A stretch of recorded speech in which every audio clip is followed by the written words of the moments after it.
Good morning students. Previous class में मैंने आपको बताया था कि जो है ग्रेफाइट डायमंड वगैरह की प्रॉपर्टीज जो थी वो बताई थी।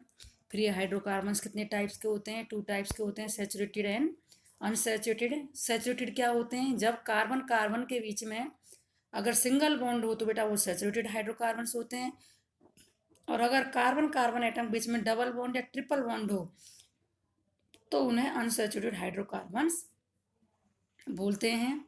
तो ये सैचुरेटेड हाइड्रोकार्बन्स क्या होते हैं? Single bond between carbon atom. अगर कार्बन कार्बन एटम बीच में सिंगल बॉन्ड है तो बेटा वो क्या कहलाते हैं? Saturated hydrocarbons. अब ये सैचुरेटेड हाइड्रोकार्बन्स हैं बेटा, ये इसका एग्जांपल है एल्केन्स, ठीक है। और अनसैचुरेटेड का होता है एल्कीन्स, एल्काइंस, ठीक है।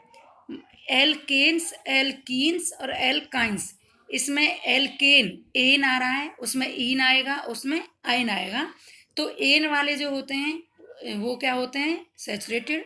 और ईन और आइन जिसमें आ जाएगा एल्कीन, एल्काइन, वो होते हैं बेटा अनसैचुरेटेड हाइड्रोकार्बन्स। तो एल्केन्स आर सैचुरेटेड हाइड्रोकार्बन्स। जो एल्केन्स होते हैं बेटा, ये बहुत इंपॉर्टेंट चैप्टर है और बहुत इंपॉर्टेंट टॉपिक भी है ये। जो एल्केन्स होते हैं ये सैचुरेटेड हाइड्रोकार्बन्स हैं, तो क्यों हैं? आपको ये देखना कि हमने ये बोला कि सैचुरेटेड है, और सैचुरेटेड क्या होते हैं? जिनके बीच में कार्बन कार्बन बीच में सिंगल बॉन्ड आए। तो इनके बीच में सिंगल सिंगल सिंगल बॉन्ड आता, क्यों आता वो देखो कि जो इसका एक फॉर्मूला होता है CnH2n+2। इनका बेटा तीनों का अलग अलग फॉर्मूला होता है। एल्केन का अलग है, एल्कीन का अलग है, एल्काइन का अलग है। तो आपको अभी एल्केन का ध्यान रखना है। एल्केन का फॉर्मूला क्या है? जनरल फॉर्मूला है ये CnH2n+2।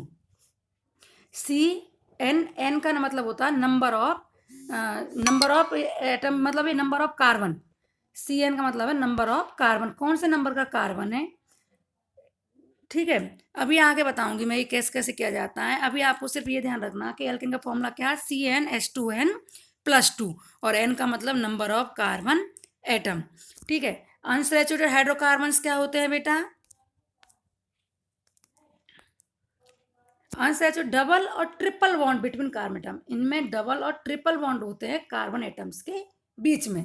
सैचुरेटेड में क्या थे? सिंगल बॉन्ड थे। जैसे एल्केन है उसका एग्जांपल, एल्केन का जनरल फॉर्मूला क्या था? CnH2n+2 था, ठीक है। अनसैचुरेटेड में एल्कीन और एल्काइन है, और इनके बीच में डबल और ट्रिपल बॉन्ड होता है कार्बन एटम्स के बीच में। तो ये एल्कीन और एल्काइन क्या है? अनसैचुरेटेड हाइड्रोकार्बन्स हैं। एल्कीन में देखो बेटा, कार्बन कार्बन इन दोनों के बीच में आपको दिखाई दे रहा है डबल बॉन्ड है ना। डबल बॉन्ड मैं बताया था एल्कीन और एल्काइन जिनमें डबल बॉन्ड आ जाए वो होते हैं अनसैचुरेटेड। इसका मतलब एल्कीन क्या है बेटा? हमारा अनसैचुरेटेड हाइड्रोकार्बन है। इसका जनरल फॉर्मूला होता है, और इसी के आधार पर है हमारी जितनी भी बहुत सारी चीजें आएंगी, इन्हीं फॉर्मूले से आपको निकालनी पड़ेंगी। वो एल्कीन का जनरल फॉर्मूला होता है CnH2n। एल्केन में क्या था? CnH2n+2, और एल्कीन में क्या है? CnH2n ओनली, और इसके बीच में डबल बॉन्ड आया। इसका भी कारण है, जब आप इसे करोगे, सॉल्व करोगे CnH2n को, आप देखोगे, अप्लाई करोगे, तब अपने आप ही ऑटोमेटिकली आप डबल बॉन्ड लगा दोगे वहां पर। वो देखना कैसे लगते हैं। अब एल्काइन है, एल्काइन के बीच में क्या आते हैं? ट्रिपल बॉन्ड है। इसका जनरल फॉर्मूला होता है CnH2n-2। इसमें -2 है। एल्केन में CnH2n+2 था। एल्कीन में CnH2n ओनली, कुछ डबल माइनस कुछ नहीं था। और एल्काइन में CnH2n-2। ये इसके बेटा जनरल फॉर्मूले हैं। Electron draw structure of saturated hydrocarbons. अब हम इलेक्ट्रॉन ड्रॉ स्ट्रक्चर बनाएंगे सैचुरेटेड हाइड्रोकार्बन्स की। कैसे? इलेक्ट्रॉन डॉट, इलेक्ट्रॉन मीन्स जो आउटर मोस्ट सेल में जो इलेक्ट्रॉन्स होते हैं उसको हम किस तरह से इसमें दिखाएंगे। देखो बेटा, ये C2H6 ये क्या है? हमारा ईथेन है। ईथेन, ईथेन का मतलब ये जो है ईथेन है, जो ये हमने इसको ईथ नाम दिया है। ईथ का मतलब number of carbon atom. Number of carbon atom मतलब इसमें क्या है? 2 हैं। अगर मीथ, अगर एक नंबर ऑफ कार्बन एटम होता तो आप मीथ कहते इसे, ठीक है। अगर 2 हैं तो ईथ, अगर 3 होते कार्बन एटम तो प्रॉप, अगर 4 होते होते ब्यूट। इस तरह से हम इसकी नेमिंग कर देते हैं। अब यहाँ पर 2 हैं कार्बन एटम, इसके इसलिए यहाँ पे C2 ईथ आया।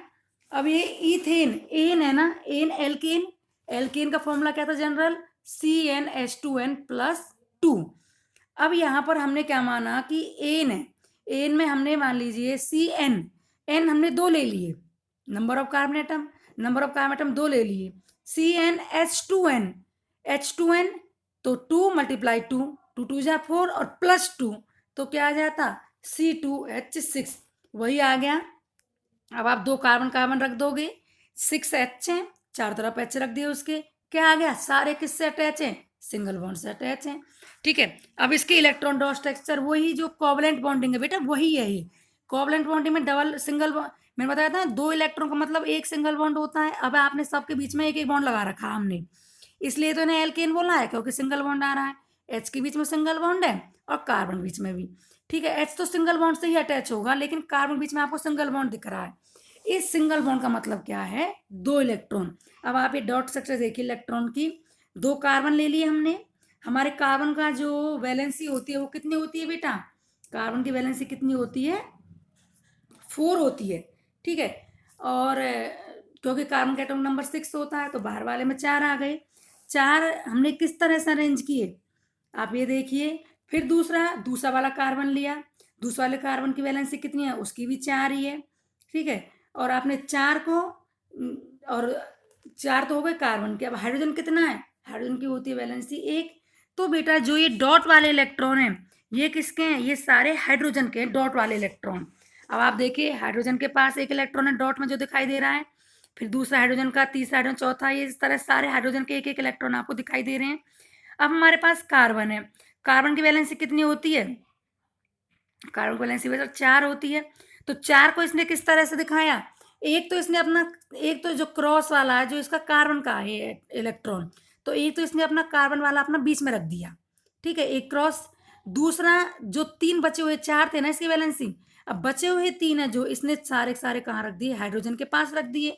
तो हो गए ना 4, एक हाइड्रोजन के पास, एक के पास, एक के पास, 3 हो गए, और एक इसने बीच में रख दिया, 4 तो इसके हो गए। अब इस तरह से दूसरा कार्बन करेगा, 3 तो इसने अपने तीनों हाइड्रोजन तरफ रख दिए, एक इसने क्या किया बीच में रख दिया, तो हो गए ना 4 4। अब क्या करेंगे, हाइड्रोजन ने क्या किया, 2 पूरे करने, एक अपना लिया, एक इसका ले लिया, कार्बन के 2 पूरे हो गए। फिर इस तरह से इसने किया, एक अपना लिया, एक हाइड्रोजन को दे दिया, हाइड्रोजन का ले उसका कार्बन का ले लिया।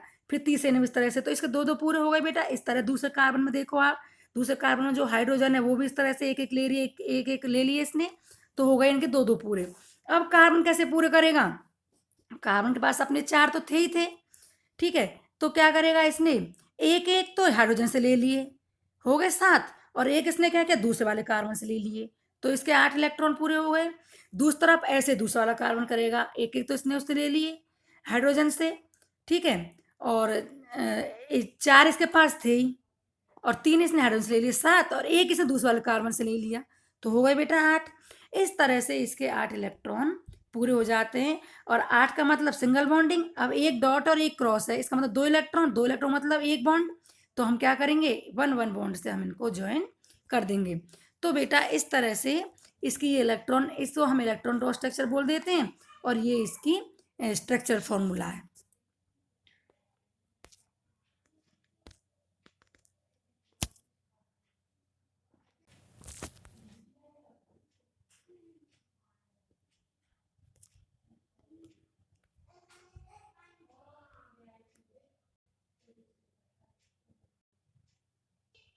ये देखो बेटा, इसमें क्या है, आपको दिखाई दे रहा है कि जो मैं ये टेबल है, ये टेबल आपको पहले अच्छे से ये देखनी है, इसको समझा देती हूँ।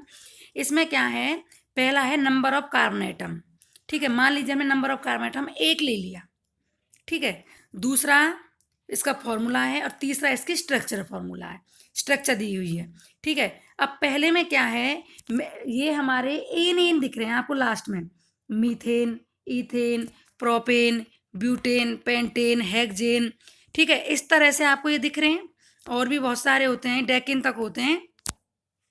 तो इसमें मीथेन है, एन है, एन का मतलब ये क्या है, इसके लास्ट में देखो आप सफिक्स देखो, इसका सफिक्स क्या लग रहा है, एन लग रहा है, और एन का मतलब क्या है, ये एल्केन ग्रुप का है, एल्केन ग्रुप हो गया ना बेटा।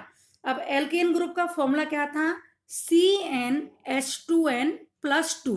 मतलब कहने का ये बेटा आपको ये देखना है कि ये फॉर्मूला आया CH4, ये फॉर्मूला कहाँ से आया CH4 में, हमने कैसे मान लिया कि मीथेन का फॉर्मूला CH4 है। मैं आपको ये बताना चाह रही हूँ कि ये मीथेन का फॉर्मूला CH4 क्यों लिखा। इसका कारण देखिए कैसे है, फिर से देखिए कि जो ये मीथेन है, एन का मतलब एल्केन ग्रुप, ठीक है। ये सफिक्स क्या बता रहा कि ये एल्केन ग्रुप है, और एल्केन का फॉर्मूला क्या होता है CnH2n+2। अब Cn का मतलब, n का मतलब number of carbon atom, number of carbon atom हमने मान लिया 1, तो C1 आ गया, Cn की जगह 1 आ गया, CnH2n+2। अब 2n का मतलब 1 × 2, ठीक है, क्योंकि CnH2n+2, तो n का मतलब नंबर ऑफ कार्बन एटम कौन सा 1, Cn 1 हो गया, H2 2 मल्टीप्लाई n क्या है हमारा 1 है, और +2 तो क्या आ गया 2 2 बन जा 2, और +2 क्या आ गया CH4। इस तरह से ये हमारा मीथेन का क्या निकल आया CH4 फॉर्मूला निकल आया। और ये इसकी स्ट्रक्चर हो गई, कार्बन बीच में रखा और H इसके चार तरफ आ गए, सिंगल सिंगल बॉन्ड से अटैच हैं। आप इस इलेक्ट्रॉन डॉट स्ट्रक्चर बना के देखना, तब भी आप डॉट स्ट्रक्चर बनाओगे तब इसमें सिंगल बॉन्ड ही आपको दिखाई देंगे। अब ईथेन है, ऐसे ईथ है, ईथ का मतलब क्या है दूसरे नंबर कार्बन एटम है, ये नंबर ऑफ कार्बन एटम क्या है ये दूसरा, तो हमने Cn number of carbon atom 2 रख लिया, 2 H2n 2 मल्टीप्लाई 2, 2 2 जा 4, 4 + 2 6, तो C2H6 आ गया।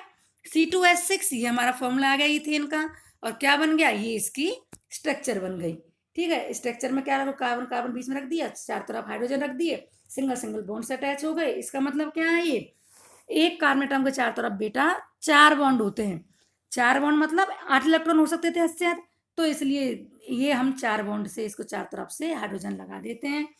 तीसरा प्रोपेन, प्रोपेन में क्या है मैंने बताया था number of carbon atom, prop means prop का मतलब नंबर ऑफ कार्बन एटम तीसरा, प्रोप का मतलब 3, ठीक है। तो number of carbon atom Cn क्या रख लिया में 3, अब H2n तो 3 3 2 जा 6, और +2 8 C3H8। इस तरह से हम इसकी स्ट्रक्चर निकाल लेते हैं। तो बेटा आपको इसकी सिर्फ आज एल्केन की ही प्रैक्टिस करनी है कि एल्केन का जो है सारे फॉर्मूला किस किस तरह से कैसे कैसे बने, पेंटेन कैसे बना, ब्यूटेन कैसे बना, आपको सिर्फ इसमें एक ही फॉर्मूला रखना है CnH2n+2, और n का मतलब नंबर ऑफ कार्बन एटम, जैसे 5वां नंबर कार्बन एटम है तो n की जगह 5 रख लीजिए और उसे CnH2n+2 फॉर्मूले में पुट कर लीजिए, आपको यही फॉर्मूला निकल कर आ जाएगा पेंटेन का C5H12। इस तरह से बेटा आपको इसकी प्रैक्टिस करनी है। Thank you.